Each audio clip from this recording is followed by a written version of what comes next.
Yo les gars, j'espère que vous allez bien et que tout se passe bien pour vous, que votre mois de mai se déroule comme vous le souhaitez ou du moins que vous mettez les choses en place pour que ça puisse bien se dérouler. Moi de mon côté ça se passe bien, voire très bien et ce depuis plusieurs mois désormais. Et du coup c'était tout cette vidéo, je voulais vous décortiquer un petit peu ma structure, mes équipes, ce que j'ai mis en place aujourd'hui pour doubler mon chiffre d'affaires si on compare la période du coup de mai 2023 à mai 2024 à mai 2024 à mai 2025. Du coup c'est la première période où j'ai réalisé 850K de chiffre d'affaires sur ma première année, ce qui est pas trop mal. Et du coup, sur la période actuelle où je réalise 1 750 000 dollars de chiffre d'affaires. Donc, il faut savoir que ce n'est pas du net, je ne prends pas tout dans ma poche. J'ai 33% après avoir payé tout le monde, les modèles, pardon, les équipes, les frais annexes qui rentrent en compte, du coup, les locations d'Airbnb, les ads, MassDM, les commandes de vêtements, enfin bref, toutes ces choses-là. Du coup, tout cumulé, je prends 33% à peu près de profit margin. Sur 1 150 000, c'est intéressant. Malheureusement, je n'ai pas cette chance de prendre 100% comme le font les personnes qui sont en hybride. L'IA, d'ailleurs, les gars, il faudrait que vous m'expliquiez un jour comment vous faites pour prendre 100%. Vous allez avoir des frais annexes également, tels que vos équipes, par exemple, la modèle aussi, qu'il faut potentiellement rémunérer, ou du moins les logiciels à payer si vous êtes sur une IA à 100%. Donc voilà, j'aimerais bien que quelqu'un puisse m'expliquer comment, du coup, vous faites pour prendre 100%. Profit margin, ça me fait toujours rire quand je vois ça.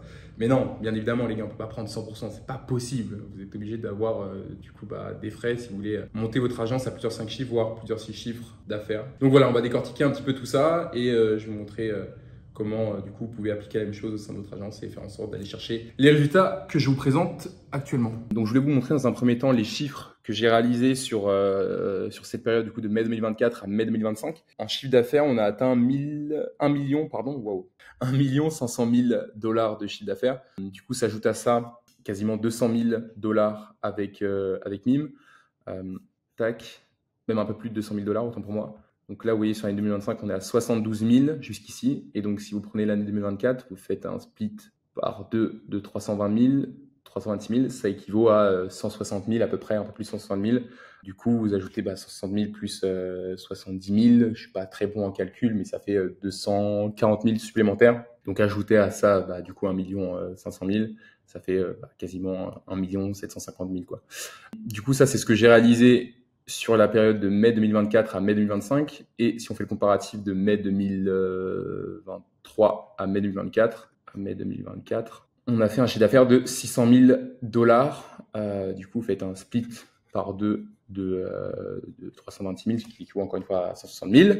Et donc, on a fait 760 000 à peu près de chiffre d'affaires. Ce qui est un petit peu en deçà de ce que je disais. J'avais dit 850 000. Du coup, on a fait bien plus que x2. Donc franchement, c'est propre. Je suis plutôt satisfait et je vais vous montrer un petit peu comment j'ai organisé tout ça du coup pour atteindre ces résultats. Donc, je vous ai fait un petit document ChatGPT rapide pour vous expliquer un petit peu l'organigramme de mon agence et comment elle se structure. Vous allez avoir moi en CEO. Vous allez avoir juste en dessous moi Anaïs. Donc Anaïs, c'est ma COO avec qui je travaille depuis 1 an et demi, passé même peut-être 2 ans aujourd'hui, je ne sais plus exactement. Et du coup, c'est une personne qui a démarré en tant que traductrice dans l'agence lorsque je travaillais avec les modèles Latina notamment, et derrière qui a su gravir les échelons et devenir du coup mon bras droit aujourd'hui au sein de l'agence et gérer du coup l'ensemble des pôles de managers, que ce soit du coup Natacha, la manager VA, Nesrine, la manager recrutement, ainsi que KPI, tracking de résultats et de performances au sein de l'agence. Et également Alex, qui est chatter manager, donc qui s'occupe de recruter, former et superviser les chatters au sein de l'agence. Et on a Quentin qui est arrivé très récemment en tant que Head of Marketing et qui va s'occuper du coup de trouver le contenu pour les modèles, à faire également les plans marketing qu'on va implémenter sur les modèles en fonction des assets que vont avoir les modèles, de manière à les nicher correctement et aller chercher du résultat. Donc toutes ces personnes, excepté Quentin qui vient d'arriver, travaillent avec moi depuis plusieurs mois, voire plusieurs années pour Anaïs. Et donc ce sont des personnes en qui j'ai totalement confiance. C'est des personnes qui, j'aime bien mettre ça en avant, mais voient leur réussite dans ma réussite. Et ça, c'est super important en fait d'avoir des A-players autour de vous, des personnes qui vont vraiment se donner pour votre agence, qui vont pas avoir que le côté argent, qui vont vraiment se motiver et donner le meilleur d'eux-mêmes pour pouvoir obtenir des résultats pour l'agence et du coup, par conséquent, des résultats par eux-mêmes. Du coup, essayez de trouver des personnes qui soient suffisamment smart pour le comprendre et se visualiser sur du long terme dans votre agence. Mais évidemment, vous pouvez avoir des personnes qui viennent dans votre agence un temps et qui finissent par partir. Mais soyez sûr en fait, des profils avec qui vous allez travailler. Prenez le temps, il n'y a pas forcément de rush de constituer son équipe et du coup, d'avoir les bonnes personnes autour de vous et faire en sorte de grossir votre agence et d'aller chercher potentiellement les mêmes résultats que je fais moi aujourd'hui au sein de la mienne. Donc là, on a le tableau qui va nous permettre de voir qui fait quoi dans l'agence sur du coup la semaine ou un jour en particulier. Donc il y a du coup la section affaires, la section en cours et également la section tâches terminées et tâches bloquées, expliquer pourquoi. Parce que du coup il y a une tâche qui n'a pas été bien comprise. Donc ça me permet moi de voir un petit peu comment tout le monde travaille. Anaïs, elle, de pouvoir intervenir sur les tâches en fonction de ce qui est confié au manager. Soit c'est Anaïs qui rajoute les tâches, ou alors ce sont les managers qui mettent leurs propres tâches de ce qu'ils ont à faire.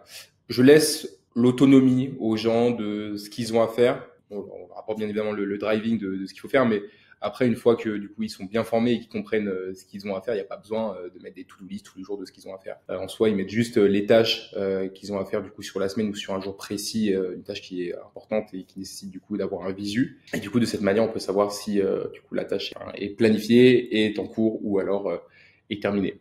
Et du coup, s'il y a une tâche qui n'est pas comprise, mettre dans la section bloquer et expliquer pourquoi. Donc voici l'organisation de mon agence. Il n'y a pas besoin de faire un truc super poussé, hein. Donc, vous pouvez le voir, vous ne voyez pas parce que c'est confidentiel, mais c'est pas un truc genre de ouf. Franchement, c'est juste un visu sur ce que fait tout le monde et du coup, ça nous permet de savoir qui fait quoi, tout simplement. Donc, au niveau de la communication, moi, je passe essentiellement sur Telegram. Je trouve que c'est beaucoup plus simple de pouvoir tout gérer sur Telegram. C'est assez bien foutu, les features, elles sont bien, contrairement à WhatsApp où c'est assez limité. Donc, ouais, moi, tout mon pro, il se passe sur Telegram. Et du coup, vous avez du coup cette feature qui n'est pas présente sur WhatsApp, et je comprends pas d'ailleurs pourquoi ça n'a pas été développé depuis, mais qui vous permet d'avoir différents groupes de conversation dans vos propres groupes de conversation. Et du coup, ça permet de vraiment trier vos comptes et que ce soit du coup plus simple de vous y retrouver. Donc, je vais vous montrer un petit peu comment je boutique tout ça. Au niveau de là, mon agence, on a toute la communication au sein des personnes avec qui je discute dans l'agence, enfin, du coup, mes équipes. Donc là, on va voir l'ensemble des personnes avec qui je travaille. On va voir Quentin, le head of marketing, Lucien qui s'occupe de l'editing des réels sur la partie FR, Anaïs avec qui je discute en continu, Natacha qui du coup est la manageuse VA. On va voir Shadi qui lui s'occupe de faire l'editing sur la partie US pour les content e-posting. On a Nesrine qui est recrutement. Là, on va avoir un groupe qui globalise l'ensemble des managers dans mon agence. Et là, du coup, un autre groupe marketing avec Quentin et les personnes qui sont en lien avec le marketing. Donc, c'est ici où je communique avec les équipes sur la partie marketing et la partie manager. Sur la partie chatting, on y viendra juste après. Ici, du coup, je communique avec les modèles aussi sur ce groupe-là. Au niveau des modèles, je communique également sur Telegram. Il y a une modèle avec qui je communique sur WhatsApp parce qu'elle ne veut pas se mettre sur Telegram pour X ou Y raison, mais bon, c'est pas très grave. Donc, sur la partie chatting, en revanche, je m'opère sur Discord parce que je trouve que c'est beaucoup mieux foutu. Encore une fois, Discord, j'essaie de faire en sorte d'être le plus optimisé et d'avoir les features les plus fonctionnelles pour pouvoir travailler de la meilleure des manières. Donc Discord, je vais vous montrer comment on a agencé tout ça. Donc là, on a du coup le groupe de chatting avec l'agence, les différents groupes, pareil, donc les annonces importantes, les règles à suivre, la formation du coup dès l'instant où on onboard un chatter, les discussions générales avec tous les chatters, les listes d'emojis à utiliser, les demandes spéciales / les customs, les fiches de prix et là du coup il y a les différents OF sur lesquels les chatters travaillent. Là on a une petite partie live, c'est-à-dire dès l'instant où du coup un chatter est censé se connecter, mais certaines fois il y a des difficultés au niveau de leur connexion. Du coup ils le font pas tout le temps, mais j'essaie de faire en sorte qu'ils puissent se connecter le plus possible de manière à ce qu'ils puissent partager leur écran. Donc les chatters partagent leur écran de manière à ce que dès l'instant où on veut intervenir, on puisse voir ce qu'ils font. Donc c'est un petit peu la guéguerre avec les chatters pour qu'ils puissent partager leur écran, mais ils essaient de le faire principalement quand ils ont du coup des bonnes connexions. Donc voilà, au niveau de l'orga global Donc là, on se retrouve directement sur mon Getalma Links. C'est là où tout s'opère au niveau du trafic, au niveau de l'analyse de performance et du coup, comment pouvoir suivre les comptes qui fonctionnent bien et push du coup ces comptes-là et supprimer les comptes bien évidemment qui ne fonctionnent pas. Donc moi, en termes de trafic, je fais du 590 000 visiteurs sur les 30 derniers jours, ce qui équivaut à, si on divise ça par jour, à 20 000 visiteurs, ce qui est beaucoup. En termes de trafic. Donc, ce qui me permet derrière de rapporter du trafic en masse sur mes webs et d'obtenir les résultats que vous avez vus juste avant. Donc, je vais vous montrer un petit peu comment ça s'agence, même si je pense que pour la plupart d'entre vous, vous savez à peu près comment marche Getalma Links. Donc là, vous allez du coup avoir l'ensemble des liens de mon agence, le descriptif également à quoi correspond tel lien, le type de lien. Donc moi, je fais du direct link. Vous pouvez avoir aussi des landing pages. En passerelle, moi, je trouve que les direct links, ça fonctionne très bien. Du coup, je fais directement direct link. Et du coup, d'autant plus si vous mettez un shield en protection, ça fonctionne très bien. Donc, je vais vous montrer un compte comme ça. Donc, on peut regarder ce compte, supposons. Ok, donc là, on a un compte qui est à 40 000 visiteurs, quasiment à 32 308. Donc, c'est un compte en reposting. Donc là, comme vous pouvez le voir, les VA font correctement leur travail. On est à 93% accurate. C'est énorme. Franchement, pour avoir une précision à 93% avec des comptes en reposting, les VA appliquent bien les process et font bien le travail. Donc, c'est top.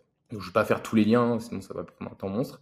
Mais du coup, c'était juste pour vous illustrer un peu comment on analyse les comptes qui fonctionnent et du coup, derrière, répertorier avec les KPI, un report que vous allez faire chaque jour par rapport à vos comptes de manière à traquer et suivre en fait la performance des. Donc moi auparavant, je me fiais uniquement au nombre de followers que updatait Nesrine tous les jours. Du coup, je regardais ça et je me disais bon ça va, ça prend un petit peu de followers, mais sans avoir un tracking qui soit vraiment clair et concis et qui soit vraiment très précis en fait. Moi, j'avais pas de tracking précis, c'était juste ça prend, ok, tant mieux. Sauf que vous pouvez pas voir véritablement si un compte il est performant, s'il n'y a pas un vrai tracking de KPI qui fait derrière. Donc là, vous voyez, là, on est sur des comptes main. Donc là, c'est une modèle qui a commencé récemment. Ça, c'est une modèle qui travaille avec moi depuis 3 semaines, quelque chose comme ça. Et là, du coup, on a ces deux modèles qui travaillent avec moi, celle-ci depuis quelques mois et celle-ci depuis une bonne année. Après, donc là, vous pouvez voir le nombre de K-followers qu'elle a, c'est assez important. Donc ça, ce sont les mains de mes modèles. Donc ici, on a pareil, le nombre de followers qu'on va update tous les jours de manière à pouvoir quand même traquer l'évolution des profils. Et là, ce sont uniquement des comptes en reposting. Vous pouvez voir le nombre de K-followers qu'ont certains comptes en reposting. C'est assez colossal. En sachant que c'est encore une fois que des comptes secondaires. Donc là, on a des comptes qui sont en reposting, qui vont être gérés du coup par l'EVA que va manager Natacha. Et du coup, ce sont ces comptes qui me permettent de rajouter masse trafic en plus des comptes que je vais avoir en main. Et du coup, vous pouvez voir, c'est assez colossal. J'ai des comptes qui ont plusieurs K followers, d'autres qui ont dépassé même des 100 K followers. Donc, ce sont d'assez gros comptes et je vous laisse imaginer le trafic que ça peut me rapporter en parallèle des mains, quoi. Donc, tout ça, c'est bien, mais pour voir du coup la vraie performance et voir la précision des comptes, s'ils sont porteurs ou pas au niveau du trafic, eh bien, il va falloir faire un vrai suivi. Donc, je vais vous montrer l'analyse qu'on fait pour voir si les comptes sont performants ou pas. Ok, donc là, on a l'ensemble des comptes de mon agence et du coup du tracking et de l'ensemble des données en lien avec ces comptes. Tout le nombre de clics qu'on va faire sur l'ensemble des comptes, le nombre de subs qu'on va prendre sur l'ensemble des comptes, le nombre de rétentions qu'on va avoir sur l'ensemble des comptes. C'est vert, c'est la rétention. Le nombre de rétentions qu'on va avoir sur les comptes en reposting également.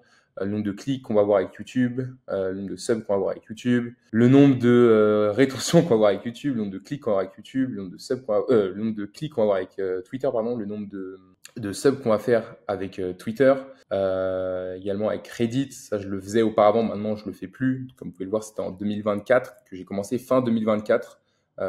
Donc vous voyez, au niveau des résultats, c'est à peu près cohérent. Dès l'instant où j'ai commencé à traquer, j'ai compris un peu mieux mes chiffres et du coup, ce qui fait que j'ai pu doubler les revenus sur l'agence. Et du coup, voilà, en ayant tout de traqué, en ayant une visibilité sur tout, vous pouvez que vous améliorer et faire en sorte d'optimiser vos comptes et du coup les performances de vos agences pour que ça puisse évoluer dans le bon sens. Du coup, voilà. Par rapport à ça, je ne vais pas rentrer dans tous les détails parce qu'autrement, ça va prendre un temps monstre. Mais du coup, c'était pour vous illustrer un petit peu comment on s'organise au niveau de la gestion de notre data et comment est-ce qu'on la traque pour pouvoir faire en sorte d'optimiser tout ça. Ok les gars, donc on arrive au terme de cette vidéo. J'espère que ça vous a plu. J'espère que vous avez appris quelques petits trucs qui vont permettre de changer la donne au sein de votre agence. Après, comme vous avez pu le voir, c'est pas un truc qui est super poussé. Genre moi, c'est quelque chose que je mets en place depuis 6 mois. Auparavant, je le faisais pas. C'était juste pour mettre en lumière ce que je faisais et du coup, qui me permet aujourd'hui de faire les chiffres que je fais. Donc ça passe par une bonne organisation, ça passe par un bon tracking, ça passe par avoir une bonne équipe et avoir du coup de la performance. C'est super important. Si j'avais un truc à dire et que vous deviez retenir, ce serait du coup avoir une équipe de tueurs autour de vous, les gars. C'est vraiment l'équipe qui va vous permettre d'aller chercher les résultats que vous souhaitez atteindre. Si vous êtes là, vous restez tout seul ou alors vous recrutez des personnes faire en sorte de payer le moins possible ou genre de choses pour garder un maximum de profit, oubliez les gars, vous n'arriverez jamais à aller chercher des chiffres importants en ayant cette mentalité. Donc voilà, c'était tout pour moi pour cette vidéo. La prochaine fois, j'essaierai d'aller plus en profondeur sur mon marketing, également sur la partie chatting. Je pense que ça peut être intéressant aussi de le développer. Et puis voilà, hein. Donc pour les personnes qui souhaitent aller plus loin et avoir des tips et également voir ce que je partage au quotidien, vous avez mon groupe Telegram que vous pouvez suivre directement dans la bio et également pour ceux qui souhaitent me poser des questions ou voilà, quel qu'il soit, vous pouvez directement me DM en privé. Je répondrai aux questions intelligentes. Voilà les gars, merci à vous. Bonne journée, soirée en fonction du moment où vous regardez cette vidéo. C'était Adam Sevo. À la prochaine. Ciao.